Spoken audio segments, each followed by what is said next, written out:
Hi there, welcome to my channel. I have a very interesting item to look at today. So I've been searching for a decent USB-C portable monitor so that I can have a second screen on my iMac via the Thunderbolt ports. So I went on Amazon, went to the cheaper listings, and with current meme culture, I could not resist getting this one. It's by a brand called Fun. Come on. I understand that it probably stands for simple and fun, but I just couldn't resist. I guess I'm just the simp for tech.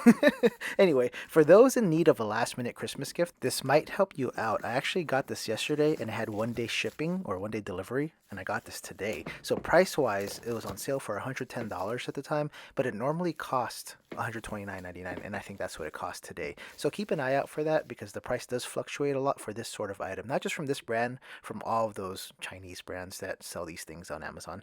So this box is actually really nice, simple, but really informative. You saw all of the little specs on that. And to open it up, I actually had it on the wrong side at the beginning of the video. So this is the front side or the top side of the box. One last look around and let's get this open. So from this point, I will speed up portions of this video that dragged a bit. So keep note of that. Otherwise, this 12-minute video would have been more than half an hour. So this isn't just for your sanity, but for mine as well too, especially for those who want a better look at this thing and to see it in action. So as I go through the first set of accessories, which is a power brick with a USB-A connection, and then the power supply cable, which is actually a USB-C to USB-A connection. So that's really good to know that that's what's included because there isn't a micro USB cable or port in sight. So we're current cable wise here. We don't have to dig up old cables and use those. So I just want to say that I chose this screen in particular because besides being compatible with my Thunderbolt ports on my iMac, this does have an HDMI input as well too. So that's a welcome bonus for me because I can now use this as a monitor for my video recordings, and that'll be the first thing that I actually test. And I can also use this as a portable screen for my gaming consoles. And the second thing I'll be testing is using this with a PS4 Pro. And to conclude the testing, the last test will be, of course, using my iMac's Thunderbolt port to use this as a second display. I'll make sure to leave timestamps in the description and as a pinned comment for those who just want to jump straight to those things. But coming up next is a thorough look at the build of this portable screen. For the rest of the accessories, the cable that I just had in my hand is the USB-C to USB-C cable, and that is the one that I'll be using for my iMac. And the second cable in here is the mini HDMI to a standard size HDMI. So the HDMI port on this portable screen is a mini size, so for those who want to use their own cable, keep that in mind. Maybe have HDMI or mini HDMI adapter ready. But back to the USB-C cable. So that one does provide power as well too. So if you're going to use this as a USB-C monitor, you will need the power brick or the power supply cable to power this up. It's essentially the all-in-one cable you need to use this as a second display on a computer or laptop with Thunderbolt ports. Otherwise, for things like I mentioned earlier, to use this as a video monitor or as a gaming console screen, you will need some sort of power supply. So any USB-C to USB-A cable and some sort of power source. So that power brick is a good example. But here's the actual monitor itself. It comes in a cool multifunctional case. So that case actually is used as the stand as well too. I believe there's also a screen protector that's already pre-applied. I'm not going to try to force it off and try to mess it up. So if anything happens to the screen and there isn't one, I will make sure to make an update video to let everybody know that it's actually not there. So the case is magnetic on the back, so it does stick to the back of the screen and it stays nice and secure, but the case itself feels like a faux leather, not real leather. Kind of feels like those iPad sleeping cases where if you close it, sleeps your iPad. So that's what it feels a lot like. But here is the monitor itself, and so far I am loving the build. It's actually very light and the whole case is made out of metal. I believe there's two speakers, so that little grill in the middle is one of the speakers, and this side is actually dedicated to the power button, the power supply, and the option scroll wheel. So I believe it should be set to volume if you scroll that left and right. It's not a real wheel, it just kind of clicks up and down. So that's the plus and minus button that you see over there. The power button and the power supply. So I was correct. So that whole side is dedicated to power and this whole side is dedicated to inputs. To confirm, it is dual speakers. There it is right there. And from left to right, that's 3.5 millimeter port, USB-C or the Thunderbolt port, and then the mini HDMI port. So everything is here all built in, but it's pretty cool. So if you're going to use this as a secondary monitor for your MacBook or iMac, all you'll need is that USB-C or Thunderbolt port on the left hand side, and that's the only cable you'll need. inside. So it fits nicely inside of the case. So for those of you out there wondering how heavy this is, let me pull out my little scale, but let me get it off of the case first. And I actually just want to show everybody a closer look at the metal casing. It is so nice. It's so good. The dimensions of this monitor are 13.7 inches by 7.7 inches, and that's a 15.6-inch screen. And it's only 0.4 inches thick, so it's not even half an inch thick. And weight-wise, this thing clocks in at right under 2 pounds, about 1.75 pounds. So exactly about 1.74 pounds, about 0.78 kilograms, and for those interested in ounces, it's about 27.8 ounces. So there's one thing I really want to say about this screen so far is that I really like how the monitor isn't too like reflectively glossy. So I kind of look like a blurred silhouette, and that's going to be very helpful for me for when my lights shine on this, because besides being a second display for my iMac, I will be using this as a video monitor for my video recordings or while I'm live recording, so I can see what it looks like and if I have to fix anything. So hopefully this won't reflect onto my glasses while I'm recording and checking out the monitor in the middle of recording, but that sounds like a test for another day. So here are the viewing angles. The first and second notch right there is what keeps it in place, and everything kind of just holds itself up. So if you push it too far back, the back will collapse on itself, and if you push it too far forward, the back will fold in on itself, and you might mess up your monitor. So just make sure you keep it within those first and second notches, and everything should be safe and nice and sturdy and secure. So my first test will be with my iPhone 11, because this is my primary video recording tool.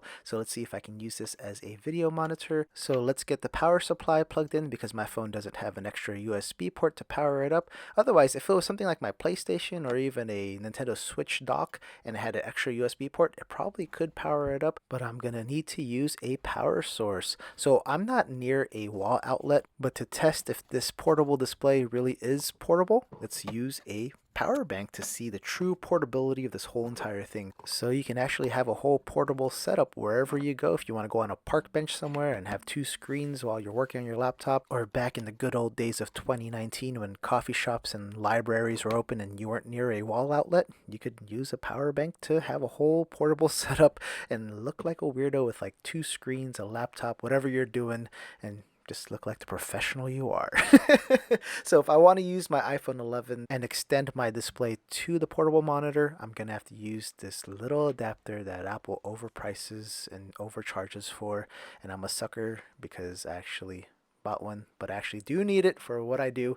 And yeah, man, Apple just gets you with all these accessories. Anyway, you plug in the big side to the Apple end, and then you plug in the mini side to the left side of the portable monitor screen. Sorry, I keep hitting my video camera, and don't mind the quality and how much it just changed to really bad, because I'm using my old camcorder to record this portion. But let me get that power button turned on, my power bank, and everything should be up and running. And yeah, let me get it to landscape mode. Sorry, I was disappointed when I saw that right now. I was like, man, it's gonna be so cool. Okay, there it is. So my iPhone display is being mirrored, and I'm gonna use this to record and monitor my video recordings from now on. So that is a successful test. So after this, we're gonna move on to the PlayStation 4 Pro and see how that runs on this monitor. And I kind of know the feature because this is a voiceover, but I was not expecting this, and it just caught me off guard. So the same HDMI cable still plugged in. Let me take out the power supply cable from the power bank, and I'm going to plug in the HDMI cable to the back of the PlayStation 4 Pro, and I'm actually going to use the USB-C to USB-A cable. Instead of in a power bank or the power brick, I'm just going to plug it into an available slot on my PlayStation 4 Pro, and that's enough to power up the screen. So that's one less little thing to worry about, and I love how this is actually very portable. So I'm going to turn it on, or actually press the on button already. It's going to take a second to load up. This is all in real time, so this is one of the sped up portions. And there it is, HDMI in the top right hand corner. Tickle your fancy, that's my PlayStation name, add me if you can find me. And I'm not connected to the internet because my Ethernet cable is unplugged, but everything's up and running. And that sound is actually coming from the monitor itself.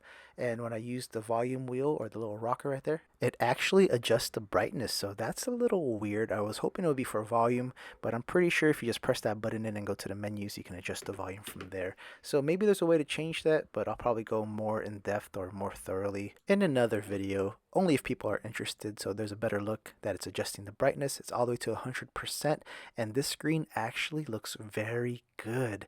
So I have my Ethernet cable plugged in, and good thing I did that because I had no idea that this feature was a part of this monitor. So when I try to turn on Warzone, it tells me to adjust my HDR settings. So that usually doesn't happen unless a display supports HDR. And you can hear my surprised voice in the background because this screen actually supports HDR. And I was wondering why this screen looked really nice. That was an awesome little surprise to discover. So I'm going to be quiet for a split second, and here is the sound.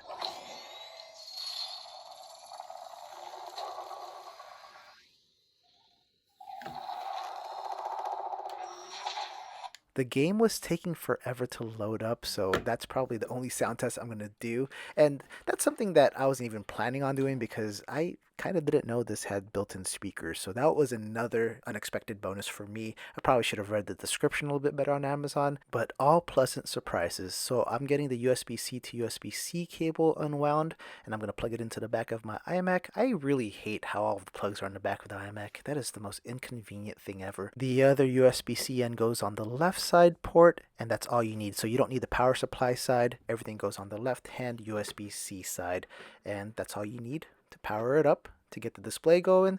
And I love how it automatically goes to extending my display rather than mirroring it or duplicating it. So if anybody is interested out there, if I can get a good number of people interested on wanting to know more about this monitor and its features, I know this does have vertical display as well too. If you all want to see another video where I thoroughly go through all of this little monitor's features, please let me know in the comments below and I'll be more than happy to make one. Other than that, I'm really enjoying this monitor so far. It has exceeded all of my expectations. I really enjoy it, and strangely it's going to volume when it's plugged in via USB-C. Anyway, I'm glad that I gambled on this monitor because I chose this mainly because the name just made me laugh, and I did need a portable monitor, so I'm happy I took that little gamble and it paid off. So for those interested, I'll leave a link down below in the description. And we've come to the end of my video. Thank you so much for checking this out today. I really appreciate y'all took the time. If you like this one, please feel free to check out these others. They're probably on the screen by now. And if you really liked hanging out with me today, please consider subscribing to be the first to know when I upload something new. I'll see you all soon. Happy holiday season to everyone. Please stay safe out there.